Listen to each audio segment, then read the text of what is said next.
ചരിത്രപ്രസിദ്ധമായ Thrissur Palayur saint Thomas പള്ളിയുടെ മാതൃക ഈർക്കിലിൽ നിർമ്മിച്ച് ശ്രദ്ധേയനാകുകയാണ് കോട്ടപ്പടി സ്വദേശി ബിജു മാറോക്കി. 1 ലക്ഷം ഈർക്കിലുകൾ ഉപയോഗിച്ച് 5 മാസത്തിലധികം സമയമെടുത്താണ് ഈർക്കിൽ പള്ളി പണിതത്. പള്ളിയുടെ സൗന്ദര്യം ഒപ്പിയെടുക്കാൻ ബിജുവിന്റെ ഈർക്കിൽ കലയ്ക്ക് സാധിച്ചിട്ടുണ്ട്.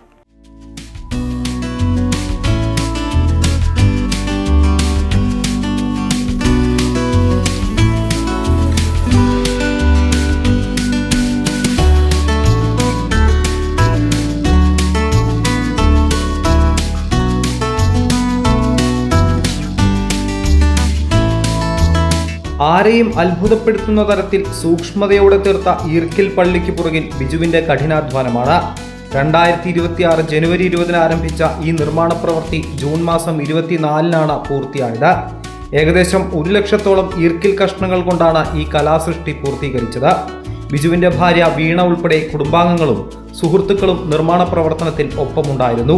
വളരെ പരിശ്രമവും ക്ഷമയും ആവശ്യമായ ഈർക്കിൽ ഉപയോഗിച്ചുള്ള മാതൃക ദേവാലയത്തിന്റെ ഭംഗിയും പാരമ്പര്യവും പ്രതിഫലിപ്പിക്കുന്നതാണ്. മുൻപ് ദക്ഷിണേന്ത്യയിലെ പ്രസിദ്ധമായ ഗുരുവായൂർ ക്ഷേത്രത്തിന്റെയും കോട്ടപ്പടി ദേവാലയത്തിന്റെയും മാതൃക ബിജു തയ്യാറാക്കിയിരുന്നു. ഞാൻ ആദ്യം കോട്ടപ്പടി പള്ളി ഉണ്ടാക്കിയതിന് പള്ളിയിൽ കൊടുത്തത്.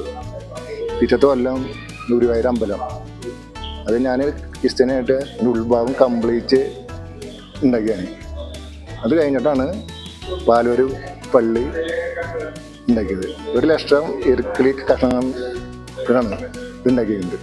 പാലയൂർ തിരുനാളിനോടനുബന്ധിച്ച് പാലയൂർ ദേവാലയത്തിന് വേറിട്ടൊരു ഉപഹാരം എന്ന നിലയിലാണ് ബിജു ഈർക്കിൽ പള്ളി നിർമ്മിച്ചത്.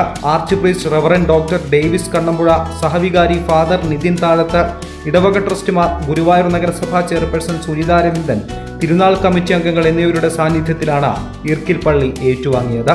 അമൃത ന്യൂസ്, തൃശൂർ.